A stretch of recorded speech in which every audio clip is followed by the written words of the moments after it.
I want to start this morning with a quote from Joanna Macy. She writes, "Gratitude for the gift of life is the primary wellspring of all religions, the hallmark of the mystic, and the source of all true art.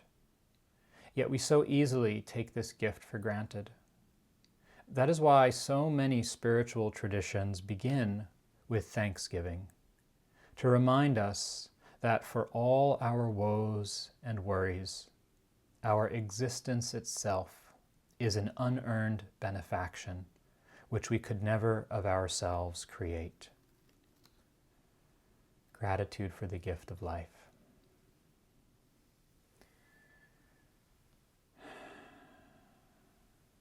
When the mind is awake, alert, when it's not colored by the filters of the past, by the projections of our fear and the future, this life itself, each moment, is this kind of mysterious gift, like that fox appearing in the forest.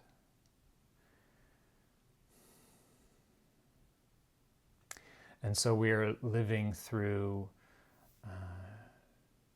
dramatic change on a scale and a pace that the human species hasn't seen perhaps ever, but certainly for hundreds of years. And for those of us who are Dharma practitioners, who are contemplatives, it's a very interesting time in many ways. I know it is for myself, because our whole practice is about studying and learning from change.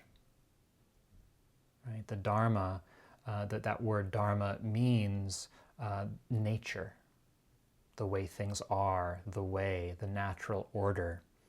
And so our practice is one of inquiry and observation to understand and know directly the way things are,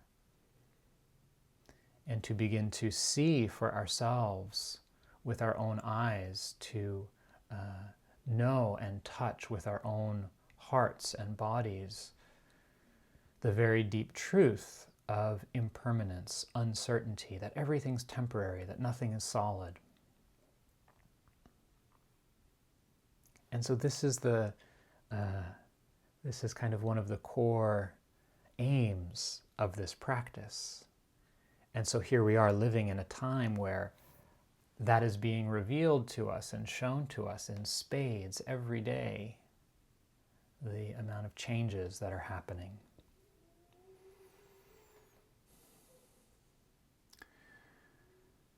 So there's this interesting thing that can happen if one is a spiritual practitioner. We develop a persona. We develop an identity as someone who is a meditator, a practitioner. And on top of the expectations and stories and beliefs and structures of our own personality and society, becomes layered this veneer of a spiritual person who now needs to live up to some other standard. Right? And I, practice meditation, or I follow the teachings of the Buddha, or however it occurs to you. And there can be this way sometimes that we don't allow ourselves to feel the truth of our response to a crisis like this, something so destabilizing, the uncertainty of what's happening, because of the idea we might have about how I'm supposed to be. And maybe some of you have experienced moments of that. Maybe for others it hasn't occurred that way. But I want to start by welcoming everything. So as we begin this month of practice together online with me and with Caroline, who will be teaching tomorrow. I'll say more about that. To really make it clear that there's no supposed to. There's no way anything should be, from your emotions to your thoughts to your practice. That this path is about discovering the way things are. And the way things are isn't up to us, and it's always changing. And so there's a wide range of responses we may be having to the situation that we're living through, from fear, even panic. A very close friend of mine I've known for years, a meditation teacher, author. He and I have been corresponding some, and he's saying, for the first time in my life, I'm really struggling with anxiety and panic attacks, not being able to sleep. It's not about what happens. It doesn't mean anything about who we are if we feel afraid or frightened. It's just what's happening. It's just an unfolding of events, internally and externally, and the interaction of those. It's natural to avoid, to want to shut out what's happening, to feel overwhelmed or flooded and try to isolate. It's also natural to grieve. All of us are experiencing a kind of loss, not only the loss of normalcy, whatever that means, but a loss of familiarity with the way things have been, a loss of a certain kind of lifestyle. And so even as we make space for the wide range of feelings and responses that may be happening, we can also recognize that we have the tremendous resource of our practice. The tremendous resource of these teachings in this path, guiding us to learn from experience rather than to run from it, rather than to try to control it, to learn how to be with change. I don't know if you can hear that. There's this dog outside that is just has this quality of longing. I'm just noticing that and wanting to name it if you can hear it over there. There are these very powerful moments in the early texts of the Buddhist tradition that are echoed in over the generations of practitioners and masters, where someone will die. And the particular incident I'm thinking of is where the Buddha's two chief disciples, Sariputta and Moggallana, these were kind of his best friends who were there with him from the very beginning of his teaching career of 45 years. And they died before he did. So he's in his 80s, and his two closest friends pass away. And his cousin, Ananda, who was his attendant, was weeping, was just so broken up and distraught. And he was very stern, I can only imagine, in a compassionate way with Ananda. And he said, "Ananda, have I not told you? All conditioned things are impermanent. All things that are constructed fall apart. This is the nature of this life."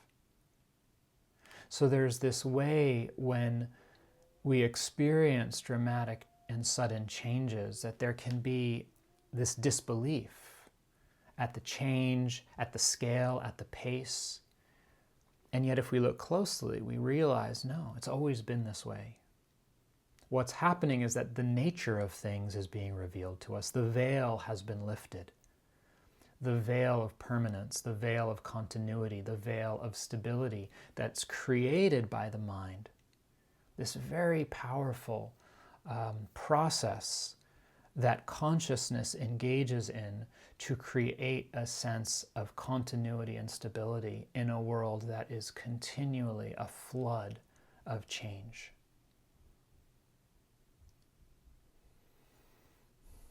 And so how do we respond when that veil is lifted? Those of you who have done deep practice have seen that, experienced that directly. The body disappearing, falling apart, the mind, thoughts just coming and going, vanishing, everything a flood, a flow of change. And sometimes it's terrifying, and other times it's exhilarating. And eventually it can settle into a place of balance, a quality of letting go that allows the world to be as it is, and then to participate in that flow of change, to not try to contract around it or control it. Another friend of mine, another Dharma teacher, sent an article out to some of us in our teacher training cohort, those of us who did the IMS Spirit Rock teacher training, the last round that ended in 2016, kind of pointing to the frenzy of activity that some of us have gotten caught up in, the busyness, and pointing out that even that as a kind of defense mechanism against feeling what's happening, and the grabbing on to something, to anything, even that being busyness, to wait it out until things get back to normal. How long is this going to last until everything goes back to normal? The reality being that none of us knows what's going to happen, and that there's a very good chance that life will never be the same. That what we are living through and experiencing now may change our societies and our world in ways none of us can predict. And as practitioners, we have the opportunity to meet this moment with resilience, to draw on our practice, to say, yes, okay, here we are. And each moment is a choice. When we're aware, in each moment there's this fork in the road. We can go down one path of digging our heels in deeper, resisting, and sowing the seeds of confusion and suffering and fear by reacting, by not calling forth the courage to meet what's happening. Or we can take the road of the Dharma. We can take the turn, the inward turn that's willing to open, to be with what's happening, to learn from it, to say, well, what is this? What is happening now? In my mind and body and in the world around me.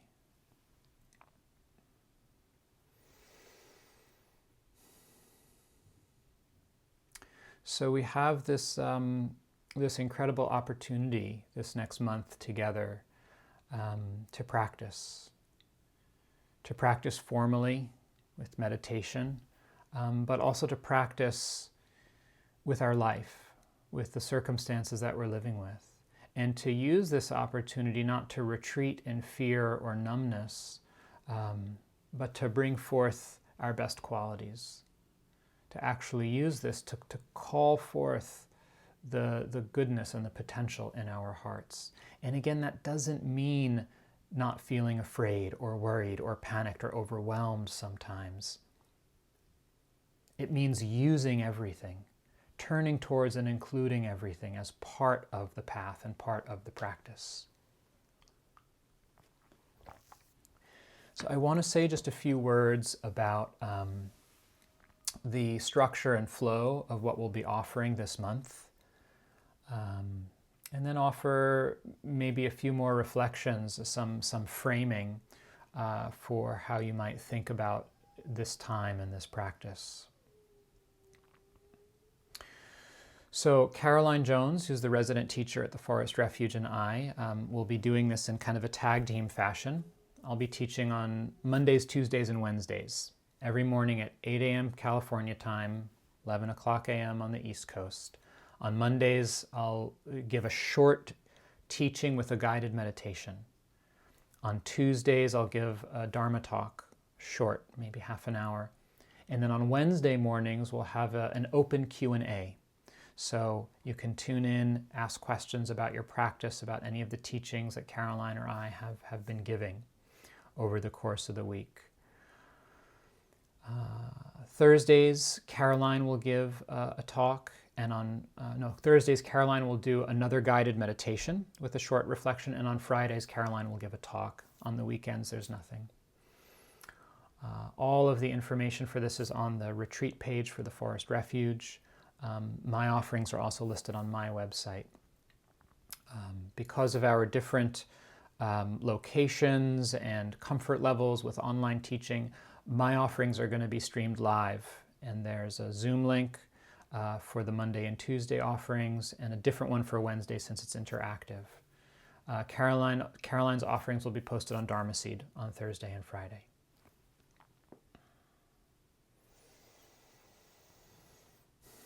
So we invite you to join us for as much or as little as you're able to over the course of the month. And we've kind of designed this with try to have as much flexibility and space for the different circumstances that you might be in. And we recognize that some of you have kids at home, you're still working, and this month will be a month of daily life practice, having the opportunity to touch in and receive some teachings during the week as you're able, and then to integrate those into your life. Others, at the other end of the spectrum, maybe you have the conditions at home to really be on self-retreat, to not be online otherwise, reading the news or, working, dealing with family or children, and you might be really more on retreat in the way we usually think about it, and that's great. And then everything in between. And so we really want to make space for just wherever you're at.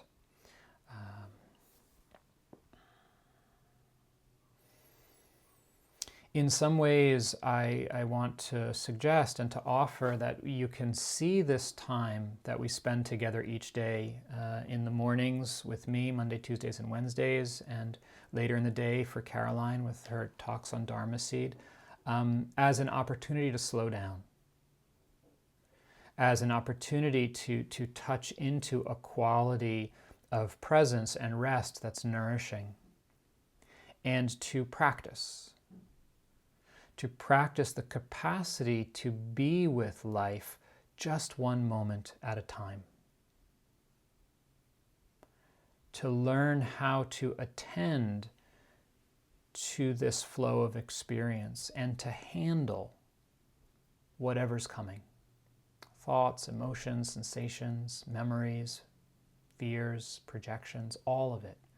To learn how to take it one moment at a time and really develop skill in staying grounded and present with a quality of poise and care and wisdom, the wisdom that understands the nature of what's happening and knows how to respond effectively. I want to read to you the text of a comic from the Australian cartoonist Michael Leunig, who had a series of comics called The Adventures of Vasco Pajama and Curly Flats, kind of a spoof on the explorer and colonialist Vasco da Gama. So this is a letter from Curly, who lived at home, to Vasco Pajama, who's going about the world. And Curly writes, "Dear Vasco, what is worth doing? What is worth having? I would like to say simply this. It is worth doing nothing and having a rest. In spite of all the difficulty it may cause you, you must rest. Otherwise, you will become restless. I believe the world is sick with exhaustion and dying of restlessness. Tiredness has become the most suppressed feeling in the world. Everywhere we see people overcoming their exhaustion, pushing on with intensity, cultivating a great mass mania, which all around is making life so hard and ugly, so cruel and meaningless, so utterly graceless, and being congratulated for overcoming it and pushing it deep down inside themselves as if it were a virtue to do this. Yet tiredness is one of our strongest, most noble, and instructive feelings. When you are tired, you must act upon it sensibly. You must rest like the trees and animals do. So I gently urge you, Vasco, do as we do in Curly Flat. Learn to curl up and rest. I repeat, it's worth doing nothing and having a rest.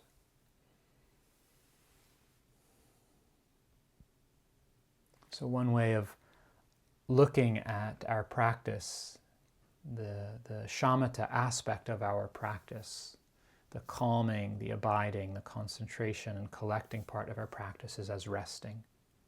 We're learning to rest in a very deep and profound way.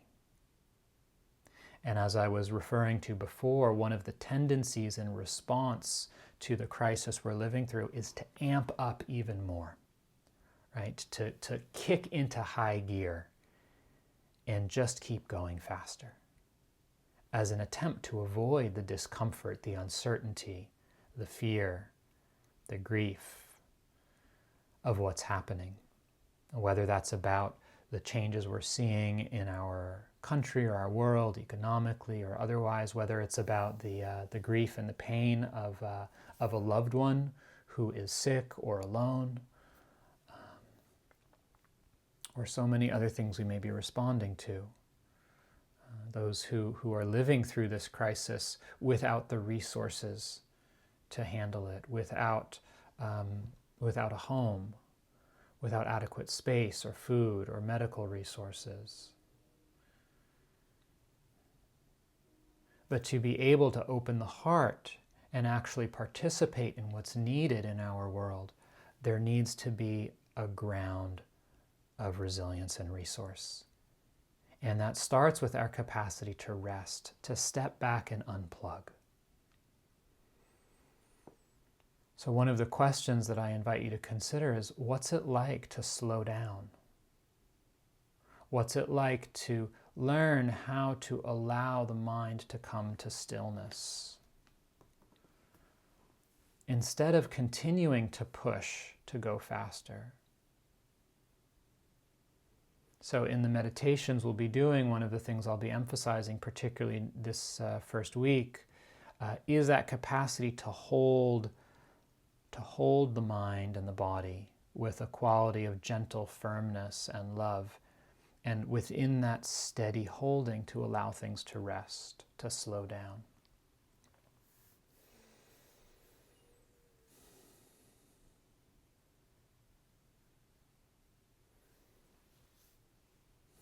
I'm just kind of taking a moment here and seeing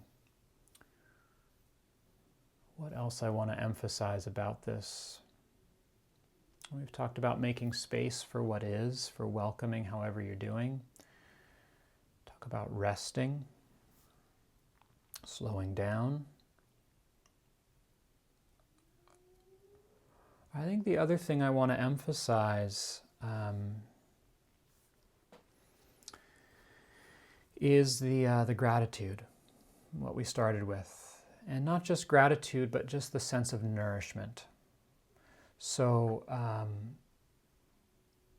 both in this practice and in life in general, being able to feed ourselves with healthy nourishment is essential. Now, the Buddha talked a lot about the analogy of feeding, of eating, and talked about how everything needs sustenance. Right? Everything, there's the image, the mythological image of the snake eating its own tail. Right? That's life. Life lives on life. It's a cycle of energy. Everything feeds on something else. And so it's not just that the body consumes food to survive, but our very consciousness. In order for consciousness to continue to persist through time, it needs nourishment, it needs sustenance, it needs contact, the sensory contact, intention to continue through time. And so one of the core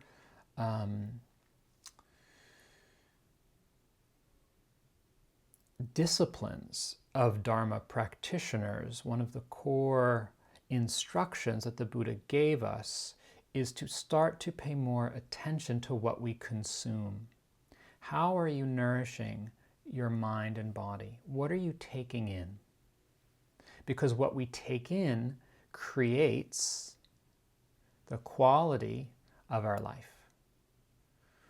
And it's the mental and emotional sustenance that is in some ways the most powerful and dangerous, because, or potentially liberating, because that's what creates the inner atmosphere of our mind. So the trajectory of Dhamma practice is one first of withdrawing the attention from unhelpful, unhealthy contact, externally and internally. So externally we follow the precepts. We don't kill or steal or use harsh language. We make amends when we can. We don't use our sexual energy to cause harm. We don't take intoxicants that create heedlessness and confusion in the mind. But internally, what do we consume? What kind of media do we take in through the senses? And what sorts of intentions and thoughts do we feed in our own mind? Because that's creating the inner world that we live with. So we withdraw the attention from those that are unhelpful, and starting to starve those, and we start to feed it with the ones that are more nourishing and helpful. And these are the qualities and experiences of resilience and resource: gratitude, generosity, kindness, patience, compassion, integrity, dedication, energy. So one of the things I also want to emphasize as we begin is the importance of nourishing yourself during this time and using the practice to nourish yourself. And that's not just about rest, it's also about encouraging the beautiful, bright, healthy qualities in our heart and mind. And the Buddha talked about three primary qualities to cultivate on the path. This is the second factor of the Noble Eightfold Path, called Samma Sankappa. These deep intentions or orientations to life: kindness, compassion, and renunciation or simplicity. And so these are the qualities that are meant to infuse our life and our meditation practice. So as you practice, as we explore the path this month, one of the things that I'll be emphasizing is how we approach the practice. Are we approaching it with a quality of kindness? Are we approaching ourselves, our own mind, our own feelings and emotions with a quality of compassion? Are we creating a space of simplicity where we can put down the things that aren't essential externally and internally? This is from Aldous Huxley, author. He said, "It's a bit embarrassing to have been concerned with the human problem for all one's life and find out at the end that one has no more to offer by way of advice than this: try to be a little kinder." Right? There's that sense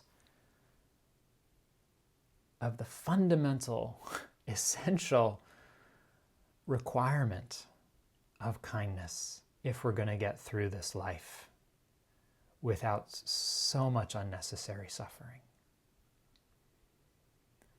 And I don't know about you, but for me, that was not what I learned. I did not learn to be kind to myself. I learned to push myself. I learned to be hard on myself, right? I learned to be critical and judgmental before others would be critical and judgmental. It took time and a lot of practice and a lot of grief to learn how to start to be kinder to myself.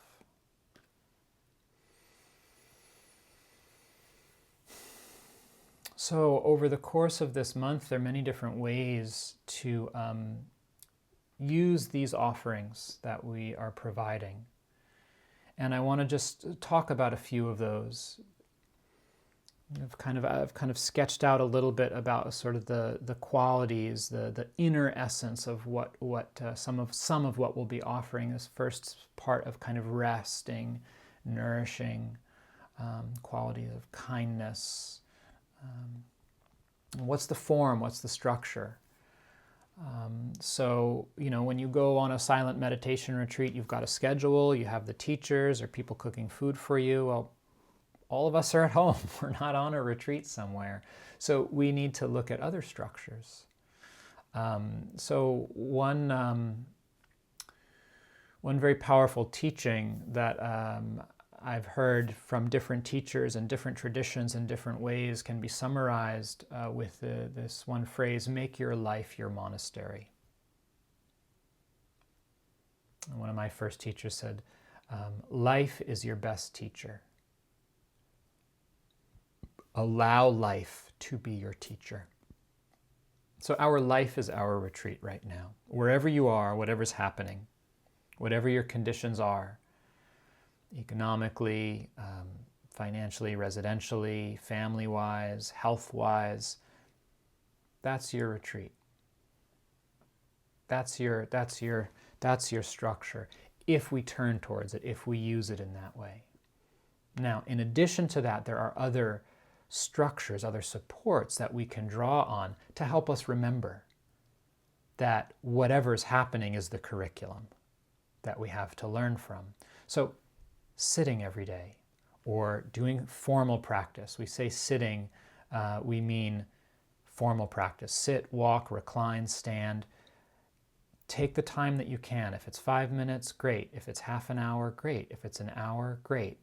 Do what you can, but make it consistent every day. Take some time for formal practice. You shower every day, you brush your teeth every day, you feed your body every day. Take care of your mind every day. Give it that time to just be with what's happening. Remember how to rest, how to be with experience from moment to moment and bring forth the goodness and the wisdom in your heart. Another very important support for the practice and for this retreat are the refuges and precepts. The 3 refuges of the Buddha, the Dharma, the Sangha. So this sense of the place of safety, what we can actually rely on, the Buddha, the vision of awakening, the potential for freedom, and the quality of wakeful awareness in our own mind and heart. The Dharma, the teachings and the way things are, the natural order of this world. And the Sangha, the community of practitioners and those who have come before us and realized the fruits of this path, particularly the awakened Sangha. The precepts I've already mentioned, this kind of ethos of not causing harm, living with ethical integrity. So Caroline will talk more about both of these, the refuges and the precepts, tomorrow, Friday, during her Dharma talk, to kind of suss out how these can be a support for us and the kind of deeper meaning behind them. Another very important support for the practice during the time is what's known as seclusion. The word in Pali is viveka, which literally means something like stepping back, not getting too involved. Now, what does this mean? Does this mean we disconnect, that we don't care? No. Seclusion, stepping back, happens on different levels. There's seclusion of the body. This is the first level. And this is about removing ourselves from the flow of daily activities. And so when you come to do your formal practice, when you close the door and you turn off your phone and you sit down or you lie down or you come to your walking path, you're secluding your body.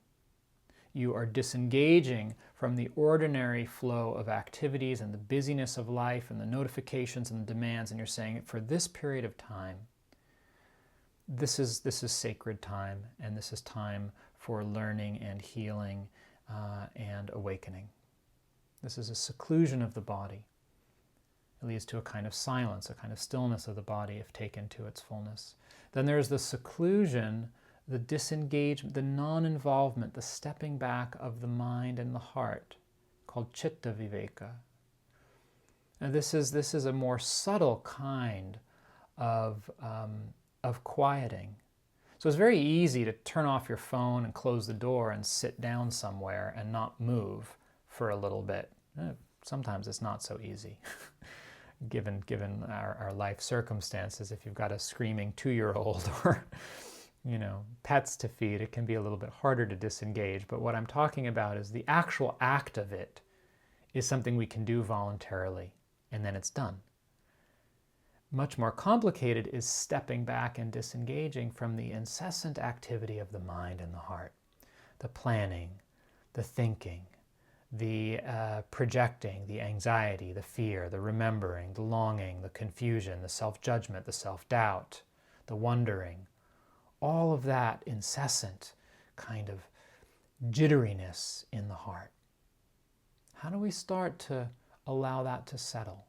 This is the seclusion of the heart, the ability to step back even inside from the own mind and just start to observe the show, just start to let it appear and disappear. Being more involved, more interested in the process than involved in the content. And then as this progresses, this leads to something called upadi viveka, which is the stepping back and the quieting of the very deep structures of the mind and the personality and the sense of self. This is a much deeper layer of practice. So how do we support this? Well, this is about making conscious choices in how we use our attention. Where do you place your attention from moment to moment, different parts of the day? When you have a free moment, do you automatically pick up the phone and look at the notifications? That's a kind of feeding the incessant activity of the mind. Or are we more conscious about how we engage with that device? Are we able to, in a down moment of downtime, are we able to kind of, let's just breathe. Let's just notice the sky. And notice the view. Notice this person in front of me. So the process that I'm describing is about how do we use our life as a retreat to create conditions that support insight and transformation. Now, on a meditation retreat, the main vehicles for this are noble silence. We're not talking, we're not reading, we're not writing. And the simplicity of the schedule and the structure. We're not doing a whole lot. Now, obviously, for many of us, we're talking, we're reading, we're writing, we're still doing. But within those activities, there can be a quality of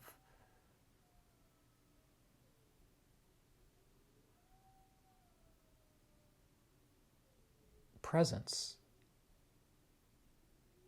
and a quality of intentionality behind what we are doing. What's actually important, what's necessary and essential, and what's not. So what does this look like practically? Take time to be quiet. See if you can find time for silence, even if it's not formal practice. In some ways, especially if it's not formal practice, to just be still, to be quiet, to walk without an agenda. And then to be deliberate about how you engage in activities, whether it's looking at the news or doing work or having conversation, to be choiceful about how you're using your time and your attention. And this is not to say to isolate. Many of us are very isolated right now because of the need for physical distancing and the closing of parks and restaurants and so many social functions that might normally be quite important and nourishing for us. This is not about isolating. This is about choosing deliberately what we're going to take in and what we're going to engage with so that it's actually feeding and supporting our practice.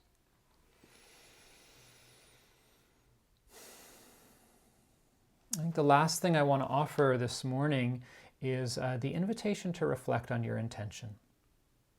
So over the course of the next month, for as much as you are interested and able to tune in and join me and Caroline Why? What's important to you? Whether you were signed up for the retreat at the Forest Refuge in April, or you're just tuning in because you heard about it, okay, here we are. Who knows what this next month is going to bring for any of us, personally and collectively.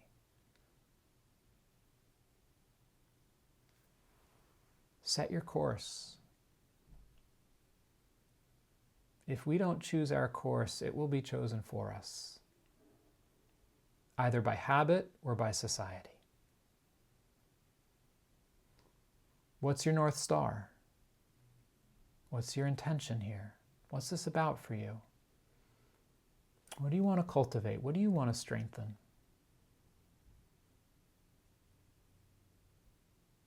If you choose that, if you take the time to consider it and say, you know, this month I really want to focus on patience, or I really want to be kind to myself and others.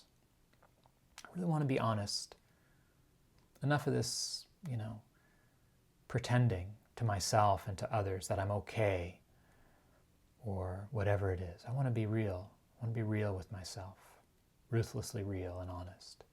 What is that for you? Now find that and articulate it. If it's a word, maybe it's an image. Maybe it's the image of something that inspires you.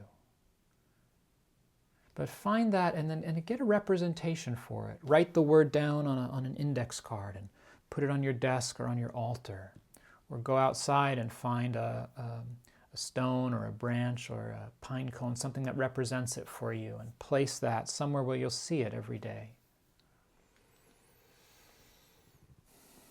I want to end with a poem by Pablo Neruda that seems particularly apt for these times that we're living in, where everything is changing and kind of going into a certain hibernation, where so much is stopping and around us in society. And that stopping is a deep quality of this practice and a deep quality of retreat. This is called Keeping Quiet by Pablo Neruda. Now we will count to 12, and we will all keep still. For once on the face of the earth, let's not speak in any language. Let's stop for 1 second and not move our arms so much. It would be an exotic moment, without rush, without engines. We would all be together in a sudden strangeness.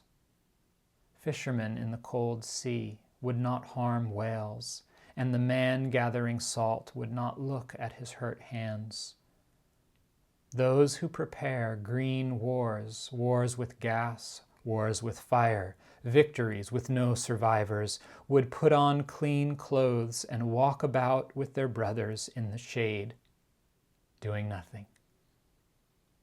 What I want should not be confused with total inactivity. Life is what it is about. I want no truck with death.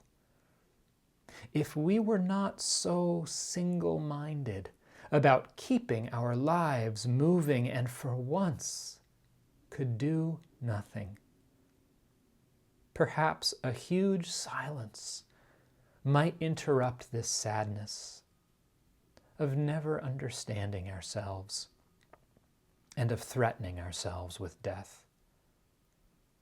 Perhaps the earth can teach us, as when everything seems alive, as when everything seems dead, and later proves to be alive. Now I'll count to 12, and you keep quiet, and I will go.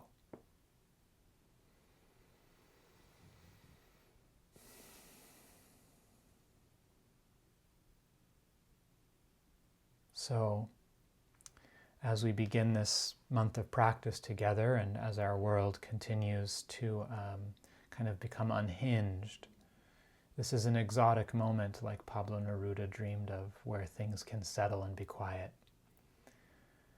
Not necessarily outside, particularly given your life circumstances, but inside.